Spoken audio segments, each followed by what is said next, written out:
अगर युवराज ने दक्षिण या फिर स्वराज की मांग की होती ना, तो सोने के जैसा ये स्वराज विभाजित हो जाता। लोग तो खुश हो गए, कह रहे हैं देखिए युवराज कितने निस्वार्थी हैं, लेकिन उन्होंने बिना मांगे सब कुछ मांग लिया। ये राजनीति इन्हें नहीं समझ में आती। हम ये कहना चाहते हैं कि जो बदलता है वो शुभ विचार नहीं है, क्योंकि वो बदलता ही नहीं। शिव विचार नहीं मतलब कहीं तो कुछ गड़बड़ है। बड़ी रानी साहिबा, बंटवारे के लिए इनकार किया, इसलिए आपका मन आपको खाए जा रहा है क्या? क्या माता श्री ने बंटवारे की बात की थी महाराज से? तभी हम सोचे कि रायगढ़ को तबाह करने का फैसला किसने लिया है।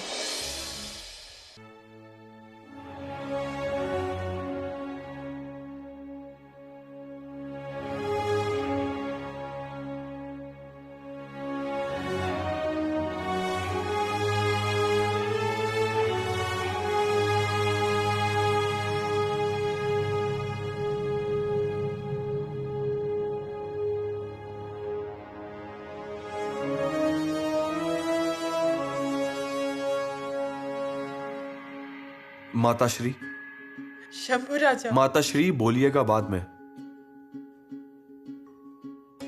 पहले खाना खाइए। नहीं, इस पवित्र रायगढ़ के अन्न के काबिल भी नहीं है हम।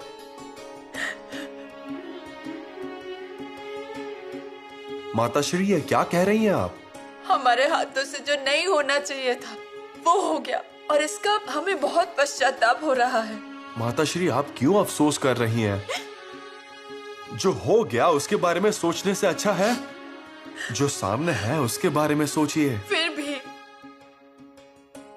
जो भी अब तक हुआ है वो अपराध ही तो था। आपने मुझे एक शब्द भी नहीं कहा, महाराज ने भी कुछ नहीं कहा, रानी पुतला ने भी कुछ नहीं कहा, बहू रानी जी गुस्सा नहीं हुई। हमारी चिंता सभी को है। हमने अन्न त्याग किया, हमने कुछ खाया नहीं, इसलिए जो भी थोड़ा सा गुस्सा था वो भी छोड़कर सभी हमारे लिए दौड़े आए। हमने इस पर पानी फेर दिया। माताश्री सुनिए ना, ये सभी का बड़प्पन ही तो है। उन्होंने हमारा सम्मान रखा, किसी ने कुछ नहीं कहा। हे भगवान, क्यों, कैसे हम इस झंझट में फंस गए? हम बहुत शर्मिंदा है अपने आप से। हमसे गलती हुई, हमें माफ कर दीजिए।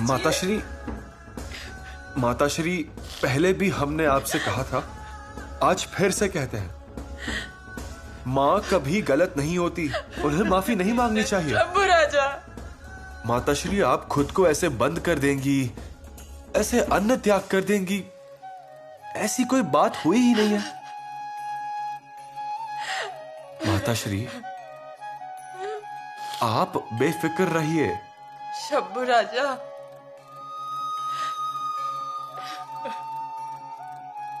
आप बहुत महान हैं। आपका मन भी बहुत बड़ा है, महान हैं आप।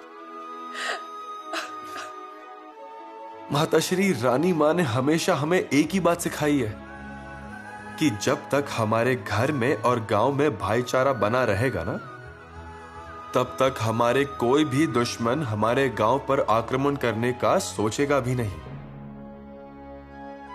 यही हमारी सोच है और उसके लिए हमें बहुत बड़ा रास्ता पार करना है। उसके आगे ये सब बातें कुछ मायने नहीं रखती।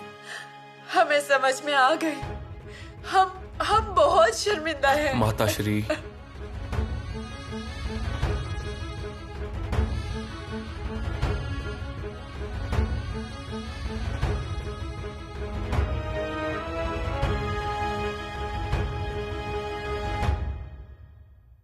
देखा आपने, हम कितना प्रयास कर रहे थे, कितना मनाने की कोशिश की, परंतु माता श्री ने एक बार भी दरवाजा नहीं खोला। अरे उन्होंने बाल राजा के लिए भी दरवाजा नहीं खोला। फिर लेकिन जब युवराज आए और उन्होंने दरवाजा खोलने को कहा तो तुरंत दरवाजा खोल दिया उन्होंने। कुछ भी हो जाए, पर बड़ी रानी साहिबा की ममता है शंभू पर। सही कहा। देखा ना आपने, हम उन्हें कितना मना रहे थे, लेकिन उन्होंने अपना मन हल्का तो सिर्फ भैया के सामने ही किया। ये दोनों माँ बेटा एक दूसरे से मिले हुए हैं। बचपन से ही देखते आए हैं हम उन्हें। राजकुमार कहीं भी जाए, फिर भी बड़ी रानी के महल में जरूर जाएंगे। रहा नहीं जाता उनसे। सच कहा आपने। माताश्री, दोनों माँ बेटे साथ में ही हैं। लेकिन क्या बातचीत कर रहे होंगे? क्या बोलेंगे? और बहुरानी, कोई भी बातचीत चल रही हो, पर छत्रपति के विचार हमेशा साथ रहेंगे। हमें भी यही लगता है। माताश्री खा लेंगी ना? रानो दीदी, अब तो युवराज है ना माताश्री के साथ, वो उन्हें भोजन करा के ही मानेंगे। परमेश्वर, इतना अच्छा घर है। कदम कदम पर हमें रानी माँ के विचार याद आते हैं। इस घर ने लाखों के घर बसाए हैं। इंसानों में इंसानियत और घर में अपनापन लाया है। इसलिए इस घर में किसी के भी मन में कोई शंका नहीं रहनी चाहिए। सही कहा। ऐसे में सभी के मन में गलत विचार आने लगते हैं और इसका बच्चों पर भी कितना असर पड़ता है। इसलिए हमें ऐसा लगता है कि जो भी हुआ वो अच्छे के लिए हुआ। बड़ी रानी साहिबा समझ गई हैं। अब बस वो किसी और के मोह में फिर से ना आ जाए। बिल्कुल। हमारी वजह से शूरवीर लोगों का ध्यान विचलित नहीं होना चाहिए। इस बात का ध्यान रखना हमारी जिम्मेदारी है। रानो दीदी, आप जरा देखकर आइए ना क्या चल रहा है। ठीक है, आती हूँ मैं।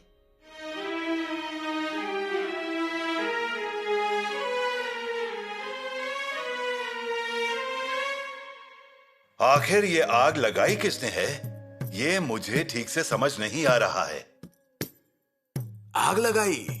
आग नहीं लगाई तो और क्या किया है? दक्षिण मुहिम की शुरुआत पर अगर बंटवारे का विषय बीच में आ गया तो फिर और क्या समझूं? परंतु हम्बीरराव जी, बंटवारे का यह विषय तो घर का विषय है। फिर बाहर का कोई आदमी आकर इसमें क्यों आग लगाएगा? लगाई है, किसी ने तो जरूर आग लगाई है। अजय हम्बीरराव, दुश्मन कहां और वार कर कहां रहे हैं? हम्बीरराव ने तो अभी तक कोई वार किया ही नहीं है। नहीं तो उसके 2 टुकड़े इसी वक्त आपके सामने होते। अरे अरे हम्बीरराव, इतना गुस्सा मत होइए। बंटवारे का विषय महाराज और महारानी जी का था और अब तो बात भी खत्म हुई। हाँ, खत्म हुआ है मां भवानी की कृपा से। परंतु एक बात बता देता हूं, वो स्वराज्य की महारानी जी बाद में है, पहले हमारी बहन है। हम अच्छी तरह से पहचानते हैं उन्हें। बंटवारा करने का विषय वो सोच भी नहीं सकती हैं। ऐसी सोच उनकी नहीं हो सकती है। परंतु हम्बीरराव जी, उन्होंने ही यह विषय महाराज जी के सामने रखा। हाँ, रखा उन्होंने ही बोला था। परंतु हमें यह लगता है कि इसमें किसी और का हाथ है।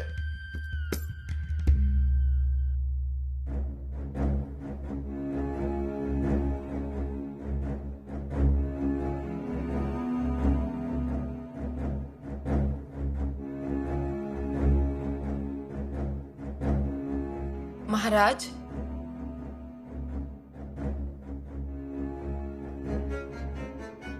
आइए रानी जी, बोलिए। माफ कर दीजिए महाराज। रानी जी, हम कौन होते आपको माफ करने वाले, और क्यों करें हम आपको माफ? इस स्वराज्य के धनी हम अकेले नहीं हैं। महाराज, आपको इन सभी का विचार ये सब बोलने से पहले करना चाहिए था, क्योंकि एक बार निकला हुआ तीर और मुख से निकले शब्द फिर वापस नहीं ले सकते हैं। महाराज, रानी जी, आप एक बार क्या अनेक बार माफी मांग लीजिए, लेकिन उसमें दिल पर लगे हुए शब्दों के जख्म पोंछने की हिम्मत ही नहीं है। हमसे गलती हुई महाराज। आपको ऐसी कई बातें समझनी चाहिए थी। आपने अपने ही पैरों पर अपने ही हाथों से कुल्हाड़ी क्यों मारी, ये समझ नहीं आ रहा है हमें। क्यों आपको आपके बड़े होने का एहसास नहीं है? और हमें एक बात समझ में नहीं आई, ये बंटवारे का प्रश्न आपके मन में कहां से आया? रानी जी, बंटवारे के लिए ये क्या कोई घर की चीज है? घर की खेती थोड़ी है। हमें भी अगर बंटवारे में फंसना होता तो हम भी एक सामान्य आदमी बन जाते थे, जैसे कि एक किसान। बच्चे पैदा हुए तो खेती का बंटवारा कर देना चाहिए। रस्सी से नाप के एक भाग तुम्हारा और एक भाग हमारा, बात खत्म। तो क्यों ये स्वराज्य के लिए इतना संघर्ष किया होता हमने? सच ही है, क्या हो गया हमारे हाथों से?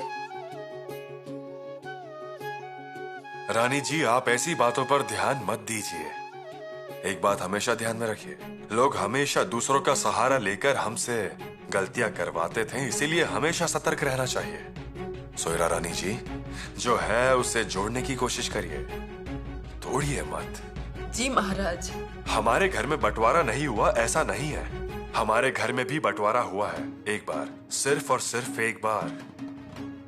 परंतु वो संपत्ति धन दौलत की नहीं थी, वो बंटवारा था दो भाइयों में। हम दो भाइयों को हमारे जन्मदाता माता पिता ने ही बांट लिया था।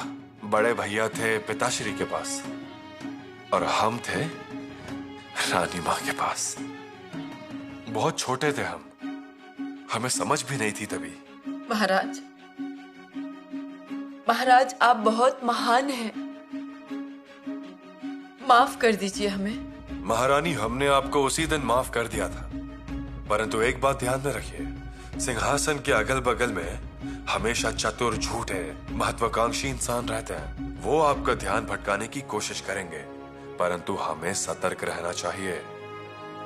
उनके महत्वाकांक्षा आपके माध्यम से आपकी तरफ से पूरे करने की कोशिश करेंगे, आपसे झूठ बोलेंगे, आपको बहकाएंगे भी, परंतु आप उनके बहकावे में मत आइए। बस ये बात ध्यान रखिए। महाराज, ऐसी गलती फिर दोबारा नहीं होगी हमसे। ऐसी बातों को दूर कर दीजिए। अगर तभी भी नजदीक आए तो तलवार से हमला कर दीजिए। एक बार दहशत निर्माण किया तो ऐसी चीजें आपसे हमेशा दूर रहेंगी।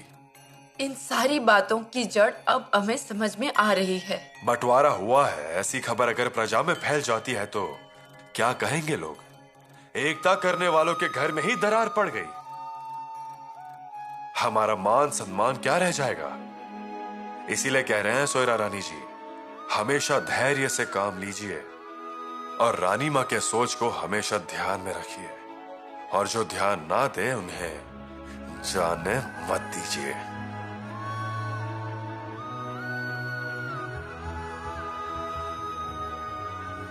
अब हम ऐसे लोगों को नहीं छोड़ेंगे।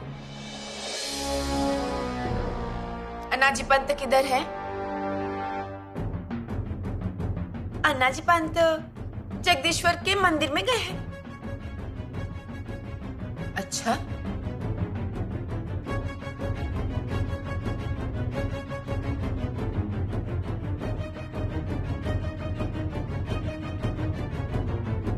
कितने समय तक हमसे बात नहीं करती, ऐसी टकरार करती हैं, और यहां आपके सामने है तो आप चुपचाप हैं। क्या बोले हम? हमें तो कुछ समझ में ही नहीं आ रहा। रायगढ़ पर इतना बंदोबस्त होते हुए भी आप इसे पार करने में सफल रहे। परंतु आपकी एक बात का हमें अभिमान है, आपके हर एक शब्द का। यीशु पिताश्री को अपमानित किया जाए, ऐसा बर्ताव हम करेंगे क्या? नहीं, और अब तो हम सारी बातें समझ चुके हैं। तो ये सब समझने पर आपको बुरा लगा था? हाँ, बुरा लगा था। आप नाराज हो गई थी?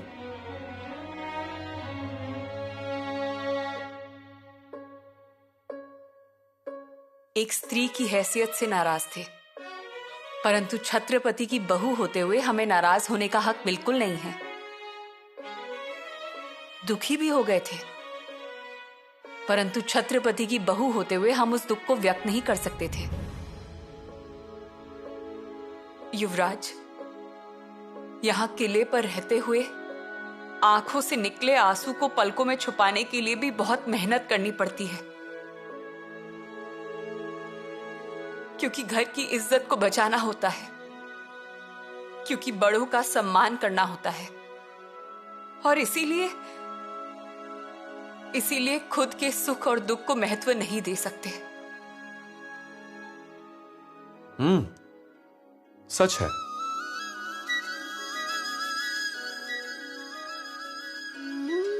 बंटवारे की मांग हुई, हमारे पति को तकलीफ हुई, और इस सब में बड़ी माताश्री सहभागी थी। ये सारी बातें बहुत चुभती हैं, लेकिन हमेशा यही बातें मन में चलती रहे, इसका फायदा क्या है युवराज? और इसी वजह से दूरियां भी बढ़ती हैं। इसी वजह से दूरियां आती हैं, ये सच है। परंतु युवराज, ऐसा छत्रपति के घर में होना सही है या नहीं? युवरागी, घर छत्रपति का रहा तो भी घर में इंसान ही रहते हैं ना। लेकिन फिर भी इन बातों का होना सही नहीं है। जिस तरह पिताश्री गलत व्यवहार वाले लोगों के हाथ पैर तोड़ देते हैं, उसी तरह आपको भी घर में स्वार्थी विचारों के हाथ पैर तोड़ देने चाहिए। युवराज, मान अपमान सदैव लोगों में लड़ाई करवाता है। हमें वहां पर संस्कारों की मूर्ति को खड़ा करना है। फिर देखिएगा, कोई भी दुश्मन वहां आने के बारे में कभी सोच भी नहीं पाएगा। युवराज, घर की स्त्रियों को ही घर को हमेशा जोड़कर रखना चाहिए। वाह, यही तो है रानी मां के संस्कार। इन्हीं संस्कारों को लेकर तो हमें आगे बढ़ना है ना युवराज। ऐसा करके ही पिताश्री की सोच तब तक जिंदा रहेगी जब तक आकाश में चांद और तारे रहेंगे। येसु, पिताश्री ने रानी मां की सिक्के कटियार आपको क्यों दी थी, ये बात आज समझ में आई। आज हमारे बारे में कुछ मत कहिए। आज सबकी खुशी का कारण आप हैं युवराज। येसु,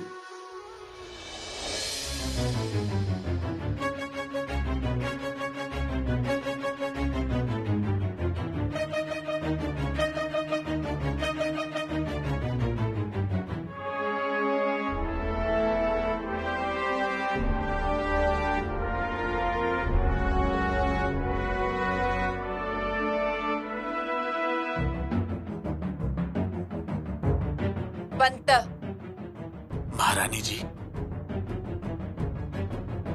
एक तरफ विष पान करने वाले जग कल्याण करने वाले जगदीश्वर की आराधना करते हैं आप, और दूसरी तरफ शिवाजी के घर में दूरियों का विष फैलाते हैं। हमारे मन में बंटवारे का विष आपने डाला। किस लिए? हमारी बदनामी हुई, हम शर्मिंदा हुए, महाराज की नजरों में गिर गए हम।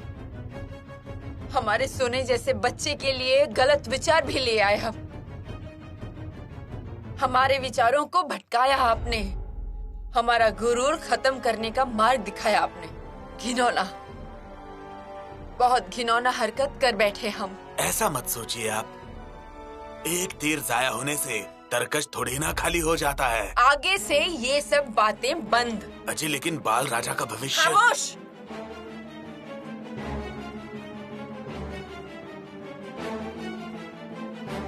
उनका ख्याल महाराज रख लेंगे, उनका ख्याल आप मत रखिए।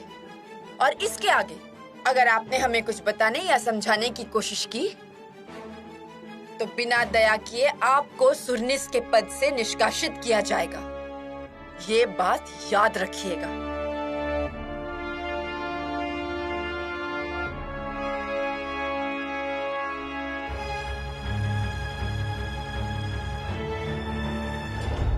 जगदीश्वर, देख रहे हो ना तुम, जिसके बारे में भला सोचता हूँ वही। खैर, आज भले उन्हें लग रहा है कि जहर उतर गया है, लेकिन कल फिर से उफनने लगेगा तो इस अन्ना जी की तरफ ही दौड़ पड़ेंगी वो। माताश्री, ये सारी चीजें पिताश्री के लिए जो संदूक भेजने थे वो तो भरकर तैयार हैं। और सोयरा रानी, महाराज के लिए ये सारी व्रत की चीजें चलेंगी नहीं? मेरा मतलब है, खाने पीने पर उनका ध्यान कहाँ रहता है? ये सब महाराज के लिए नहीं है, हमारे शंभू राजा के लिए है। राजकुमार शंभू के लिए? हाँ, माताश्री, जब युवराज को पता चलेगा वो बहुत खुश हो जाएंगे। वो हमारे घर परिवार के लिए कितना कुछ करते हैं, तो क्या हम इतना नहीं कर सकते? उनको अगर दिया तो वो खाते, ऐसा उनका स्वभाव है। इसलिए सोचा कि हम ही ये सब भर कर रख दें। ये अच्छा किया। और एक बात, आज किले पर शंभू राजा के लिए पूरनपोली बनेगी, हम खुद ही बनाएंगे। हम तैयारी शुरू करते हैं। ठीक है माताश्री, अब हम भी इजाजत चाहेंगे। ठीक है, चलिए।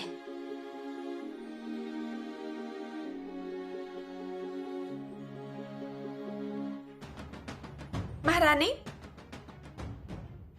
कहाँ थे तुम दोनों? काम के वक्त ही गायब हो जाते हो। कार्यालय में हमारे गांव के पाटिल आए थे, उन्हें ही मिलने गए थे। पाटिल आपको एक बार कह दिया ना? नहीं, आपने कहा और हमने सुना, लेकिन भैरव बाबा की कसम खाता हूँ, हमारा गांव इस बार लगान नहीं दे पाएगा।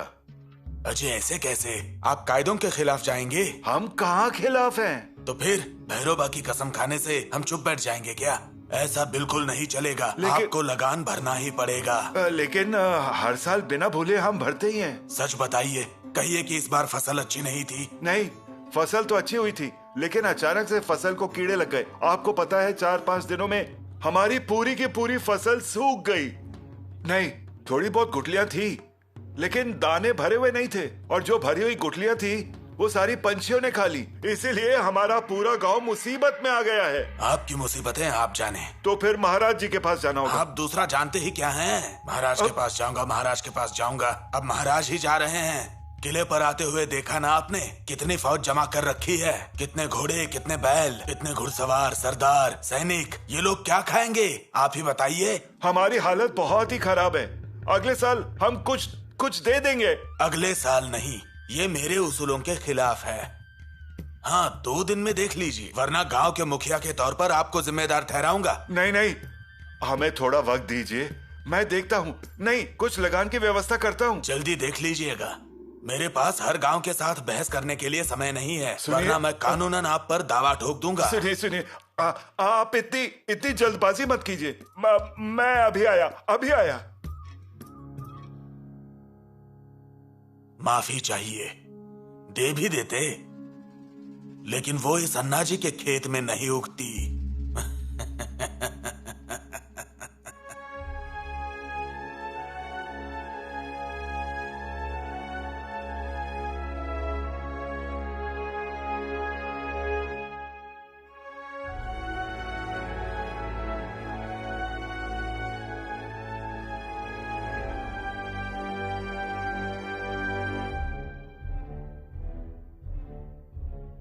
बहुत ही अच्छा हथियार बनाया है। किसने बनाया? मेरे पिताजी ने। आपके बताने के बाद तुरंत पिताजी को किले पे बुला लिया। रात दिन मेहनत करके फिर ये कर्नाटकी तलवार बनाई है। हथियार मतलब बहुत ही उम्दा हथियार है। बाबा, क्या गुण है इस तलवार के? युवराज, ये तलवार बहुत बढ़िया है, जबरदस्त काम करेगी। लंबाई 1.5 हाथ, इसलिए हमारे सैनिकों की पहुंच बढ़ जाएगी। दुश्मन की तलवार 1 हाथ और हमारी 1.5 हाथ। इस तलवार की विशेषता यह है कि इस तलवार की ये जो मुठ है ना, ये बहुत सुरक्षित है। इससे दुश्मन की तलवार अगर टकराएगी तो वो सर से फिसल कर अगर आएगी ना तो दुश्मन की तलवार इस जगह पर आके फंस जाएगी और इस तरफ से भी हाथ की सुरक्षा होती रहेगी। अगर वार आड़ा आया तो यहाँ से हम उसे रोक सकते हैं और उल्टा वार नीचे से आया तो ये कटोरी और इस नुकीले फौलाद से इससे हम रोक सकते हैं। और उसके बाद अगर हम तलवार आड़ी रखेंगे ना अपने सुरक्षा के लिए तो हमारा ये पूरा हिस्सा सुरक्षित हो जाएगा। और ये जो नुकीला फौलाद है ना ये बहुत काम का है। इसका ये फायदा है कि अगर दुश्मन को जोर से मारना हो तो दोनों हाथों से पकड़कर वार कर सकते हैं। और मैदान जंग में अगर दुश्मन बहुत ज्यादा करीब आके भिड़ गया तो इस तलवार को ऐसे ऊपर उठाकर इस नोक को उसके सर में मार सकते हैं या कंधे पर। और अगर ऊपर कोई दिक्कत हो तो तुरंत चक्री लेकर उसके पेट में इसे ऐसे घुसा सकते हैं। आपके कहे अनुसार तलवार की लंबाई 4 उंगलियां बढ़ा दी। हाँ, ये तुमने सही कहा। अगर हथियार लंबा है तो 4 हाथ दूर से ही हम दुश्मन पे हमला कर सकते हैं। हमें लगता है कि हमें ये तलवार एक बार पिताश्री को दिखानी चाहिए। महाराज जी बहुत खुश हो जाएंगे। अगर हमारे सैनिकों के हाथ में ऐसा हथियार होगा तो फिर उनका जोश तो और भी ज्यादा बढ़ जाएगा और उन्हें दिलासा भी बहुत मिलेगा। शाबाश, मन को लुभा देने वाली तलवार बनाई है, हमारे मन की कल्पना को आकार दिया है। बताइए क्या इनाम दें? जी नहीं, इनाम नहीं चाहिए। हमारी सेवा आपको पसंद आई, यही बहुत हो गया। नहीं नहीं, इनाम तो आपको लेना ही होगा, यह हमारी जुबान है। इनाम ही देना होगा तो गांव के किसानों का इस साल का लगान माफ कर दीजिए। क्यों? फसल को कीड़े लग गए। किसान के खेत से किसान के घर में फसल का एक दाना नहीं जा पाया। आपका भी खेत है? नहीं है। खुद के लिए इनाम मांगने के बजाय आप गांव का लगान माफ करने के लिए कह रहे हैं। शाबाश। रात दिन मेहनत करके तपते हुए आग के सामने बैठकर फौलाद के साथ 2 हाथ करके उस पर इतने सारे घाव करके और उसे पानी पिलाते हुए तलवार आपने बनाई और इनाम अपने गांव के लिए मांग रहे हैं। मामाश्री, यही है असली स्वराज्य। सही कहा। आजकल ऐसी नियत देखने को मिलती ही कहां है। हाँ ना, खुद के स्वार्थ के लिए लोग दूसरों का भी सब कुछ छीन लेते हैं। अगर दिया नहीं तो जबरदस्ती ले लेते हैं, छुपा देते हैं, घर में दीवारें और खेत में बांध खड़े कर देते हैं। इस एहसान फरामोश दुनिया में आप गांव की भलाई के बारे में सोच रहे हैं। जाइए, आपके गांव का लगान माफ, और तो और आपके पैसे हम खुद अदा करेंगे। अब जल्दी से काम पर जाइए, ऐसी और बहुत सारी तलवार बनाइए। बाबा। नहीं नहीं, रखिए, हमारी याद समझ कर रखिए। ये बहुत बड़ा एहसान हुआ। पूरी जिंदगी बिता दी मैंने हथियारों के साथ, लेकिन आज हमारी हौसला अफजाई हुई है। अब ये जिंदगी भर काम आएगा। मिलते हैं। प्रणाम।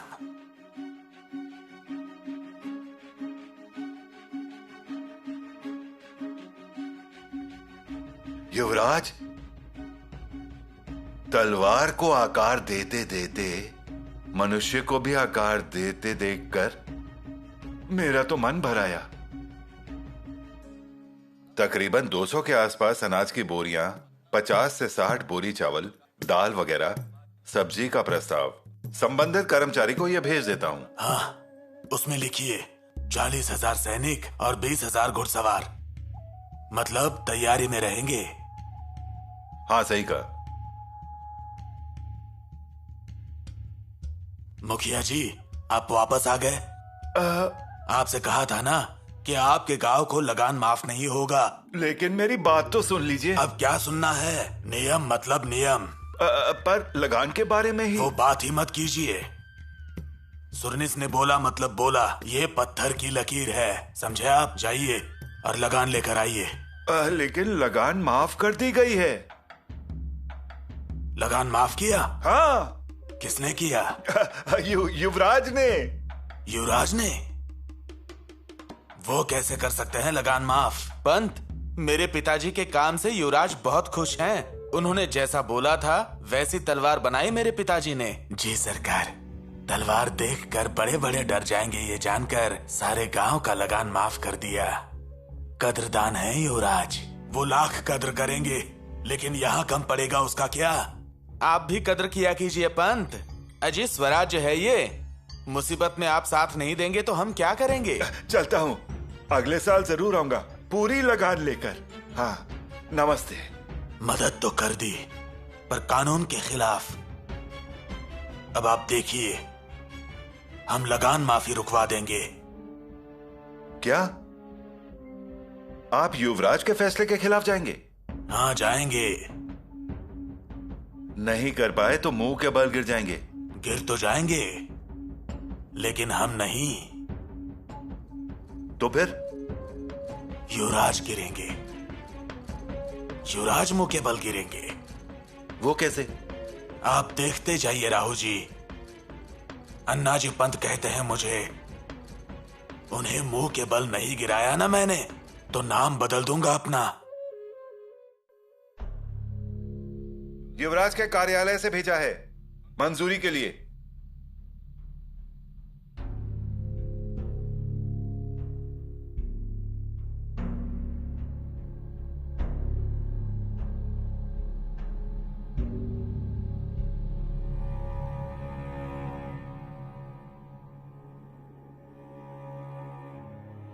युवराज ने शिरपुर गांव का लगान माफ कर दिया, लेकिन ये तो अनाजी पंथ के अधिकारों में दखल अंदाजी जैसा होगा। क्या इसके लिए पंथ की अनुमति होगी?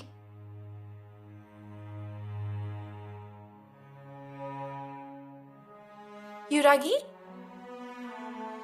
सुरनीस पंत आने की इजाजत मांग रहे हैं। इजाजत है जी।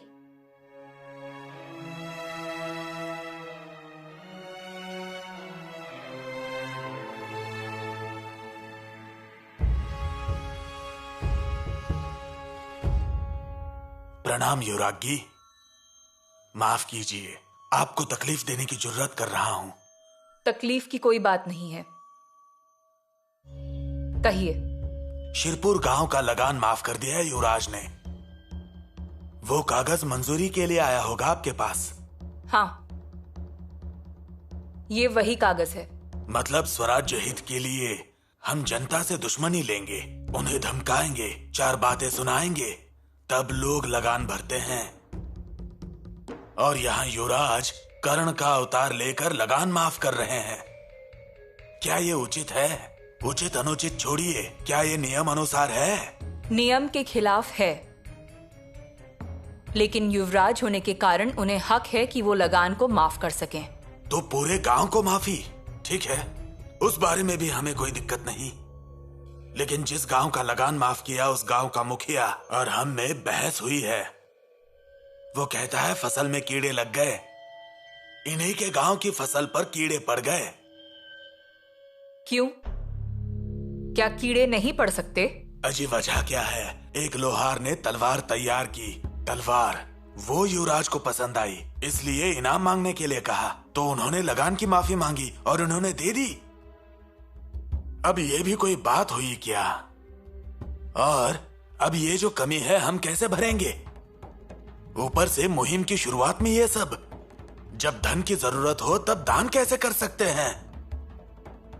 मतलब यहाँ कोई तालमेल ही नहीं है। ठीक है, लेकिन पंत, ये हो गई आपकी बात। लेकिन अब हम युवराज से बात करेंगे, उनसे चर्चा करेंगे, उनके इस फैसले के पीछे की वजह को जानेंगे और फिर अपना निर्णय लेंगे। मैं बस इतना कहना चाहता हूं कि शिरपुर को लगान माफ नहीं करना चाहिए, इसमें हमारी नाक कट जाती है। पंत, हम सच्चाई जानने के बाद ही निर्णय करेंगे। इसका मतलब हम समझ गए कि क्या होगा। क्या मतलब? पत्नी के तौर पे आप युवराज की ही तरफदारी करेंगी, लेकिन हमें कुल मुख्तियार के तौर पर आपका निर्णय चाहिए। हमने अगर ये कागज हाथ में लिया है तो कुल मुख्तियार की हैसियत से ही। आप बिल्कुल चिंता मत कीजिए। हमारी तो बस यही इच्छा है कि कोई भी किसी के अधिकार में दखल ना दे, और अगर मुखिया लगान देने में आनाकानी कर रहे हों तो उन्हें सजा दी जाए।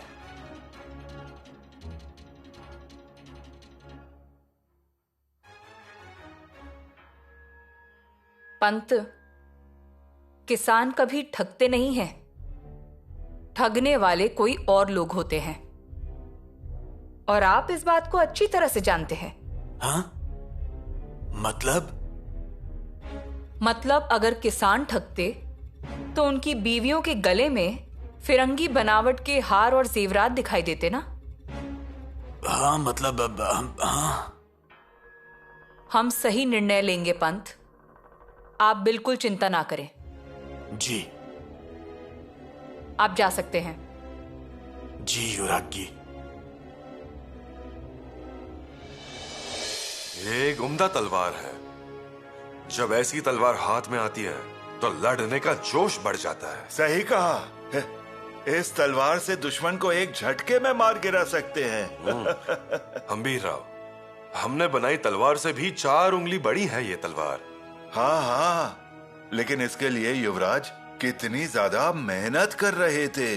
नहीं तो क्या, हमारे सैनिकों के हाथ में अच्छी तलवार आनी चाहिए। इसके लिए वो दिन रात इन कारीगरों के पास जाते थे, उनसे बातचीत करते थे। वो तलवार की नोक और उसकी मूठ की जांच पानी में डुबाते थे, धार देखते थे और चौड़ाई मापते थे। कुछ न कुछ तो करते ही रहते हैं शंभू राजा। महाराज, तभी तो ऐसा हथियार बनता है, और ऐसा हथियार बनाने के बाद जरूर बहुत से दुश्मन मारे जाएंगे हमारे सैनिकों के हाथ। ऐसी तलवार तो किसी को भी प्यारी हो सकती है। हाँ। वाह, उम्दा। शंभू राजा की कितनी भी प्रशंसा की जाए वो कम है। हाँ। तारीफ तो बनती है, तलवार तो कमाल की बनी है, लेकिन तलवार बनाने वाले के गांव को पूरी तरह से लगान माफ कर देना, ये कहाँ का न्याय है? क्या हुआ अनाजी पंत? महाराज, हम बताते हैं। इस तलवार को देखकर शंभू राजा ने खुशी के मारे गांव का लगान ही माफ कर दिया। वजह वो फसल में कीड़े आ गए, अनाज बर्बाद हो गया और पूरा हंगम भी बर्बाद हो गया। इसलिए पूरे गांव का कहना था कि लगान माफ कर दी जाए। जिसने ये तलवार बनाई वो भी तो इसी गांव का कारीगर है। लेकिन मैं क्या कह रहा था, तलवार बनाई ये तो अच्छी बात है, आप तलवार बनाने वाले को इनाम दीजिए और देना भी चाहिए, लेकिन लगान माफ करना ये मुझे कुछ समझ में नहीं आया। माफ कीजिए महाराज। शंभू राजा कहाँ है? उन्हें बुलाइए। महाराज, वो किला उतर के नीचे गए हैं। 30,000 की फौज वहां जमा है उसकी जांच करने के लिए। ठीक है। अनाजी पंत, आपका कहना है कि हम गांव का लगान माफ नहीं कर सकते, है ना? जी महाराज। लेकिन अब हम आदेश भी पीछे नहीं ले सकते। अगर स्वराज्य के युवराज ने दिया हुआ फरमान का मान हम नहीं रख सकते तो लोगों का विश्वास टूटेगा, और अगर हमने इस निर्णय को बिना उन्हें पूछे बदल दिया तो शंभू राजा को बहुत बुरा लगेगा। तो फिर हम करेंगे क्या? क्या करें? अंबीरा, हम एक काम कर सकते हैं। जी महाराज।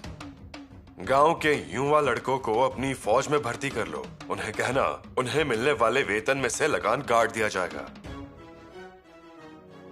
फिर सरकारी खजाने में भी कमी महसूस नहीं होगी, और इस वजह से गांव के युवा लड़कों को रोजगार भी मिलेगा। जो लश्कर में भर्ती होने में सक्षम नहीं है उन्हें सरकारी काम में हाथ बांटने के लिए कहिए, पूरा लगान वसूल कर सकेंगे। क्या कहते हैं अनाजी पंत? हाँ ठीक है। ये आपने बिल्कुल सही कहा। अब किसी बात की चिंता नहीं। सरकारी खत शिरपुर को भेजिए। जी महाराज, आज्ञा दीजिए। महाराज माफ कीजिए, बेअदबी मत समझिएगा।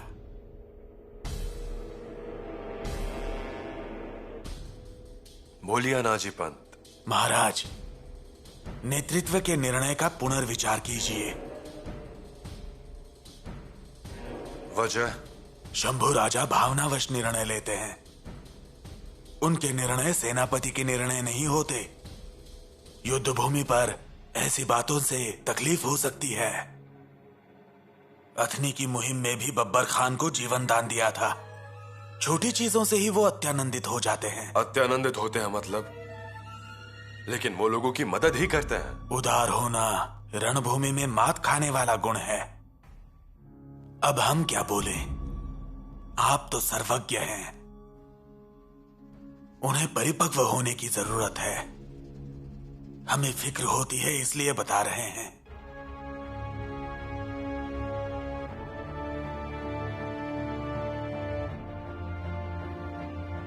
हम इस बारे में जरूर सोचेंगे। आज्ञा दीजिए।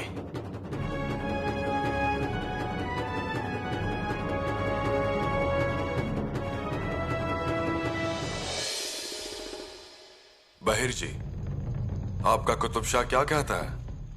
महाराज, कुतुब शाह के दिल में शुरुआत में आपके लिए डर था, लेकिन वो डर अब खत्म हो चुका है। प्रहलाद पंत निराजी ने अपना काम बखूबी निभाया। अजी वो मादान्ना और अक्कान्ना तो आपके भक्त हो चुके हैं।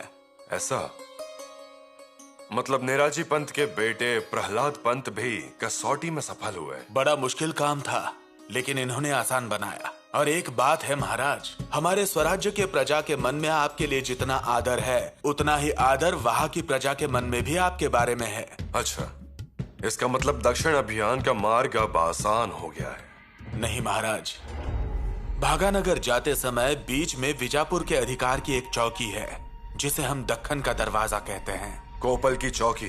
जी, कोपल की चौकी। कोपल का चौकीदार हुसैन खान हम पर हमला करने की तैयारी में है, और ये खबर पक्की है। हुसैन खान? इस हुसैन के बारे में लोगों की क्या राय है? प्रजा उसके जुल्मों से परेशान हो चुकी है महाराज। ठीक है, अपने खबरी वहां तैनात कर दीजिए। जी महाराज। अच्छा, हमारे भाई एकोची राजा की भी कोई तो खबर जरूर होगी। जी महाराज। नहीं मतलब आप आने वाले हैं ये खबर उन्हें दे दी गई थी, लेकिन उनकी ओर से कोई खास उत्साह नहीं दिखा। जब हम उनसे मिलेंगे तो शायद उनका जोश बढ़ेगा, ऐसा लगता है हमें। इसका मतलब बहिर जी, हम दक्षिण जाने के लिए तैयार हैं। सही कहा ना? जी महाराज, आप कभी भी निकलिए। आगे के रास्ते में खतरे नहीं हैं, और आप जैसे जैसे आगे बढ़ेंगे वैसे वैसे चीजें बदलती जाएंगी। बढ़िया।